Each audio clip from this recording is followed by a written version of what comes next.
Most 12-year-olds would be creeped out standing alone in a graveyard at dusk.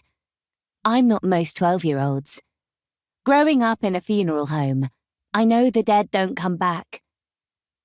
And ghosts only exist in stories. I check Dad isn't watching and push further into the long grass, the sweet smell of pollen washed away by the salty sea breeze. Ahead is the cliff top and what remains of Little Hope Church, a crumbling tower surrounded by lichen-covered graves. It's the perfect habitat for one of my favourite animals.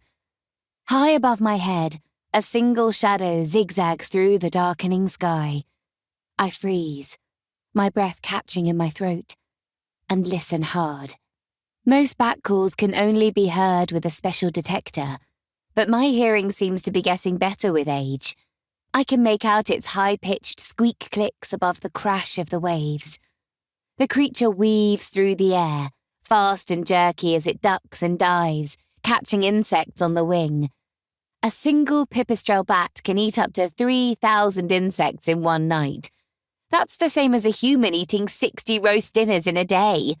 Mind-blowing. Or in this case, stomach-busting. Even though I can quote at least another 1,000,000 wildlife facts, Dad thinks my animal obsession is just a phase. No matter how many times I tell him I'm going to be a vet, he thinks I'll eventually join the family business like he did. Me, a funeral director. I'd rather swallow a spider in my sleep. That's an urban myth, by the way.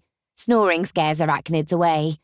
More bats are appearing now, shooting out of the belfry at electrifying speeds. I wade through a patch of ox-eye daisies and sit down, leaning against an unnamed gravestone covered in honeysuckle. I inhale the vanilla scent of the flowers. Grandpa would have been proud I identified them so quickly, and sit back to enjoy the show. Indigo? Oh, Dad has remembered me. He's been chatting to the Rev about moving the clifftop graves to the new churchyard. The Rev doesn't do quick conversations. He took so long over our next-door neighbour's christening, I thought baby Harvey would be ready for secondary school before the service was over.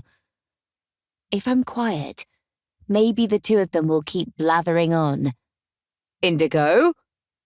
Or maybe not. I sit up. Are you there? Dad shouts. There's no right answer. He knows I'm in the graveyard, and I know I'm not supposed to be. Something about it being dangerous, but I wasn't really paying attention. It's best I keep out of sight, so I start crawling back the way I came. At least, I think it's the way I came. It looks different on all fours. Long grass hitting me in the face. I nearly impale a hand on some broken railings. If I can just make it back to the hearse without collecting some grave injury,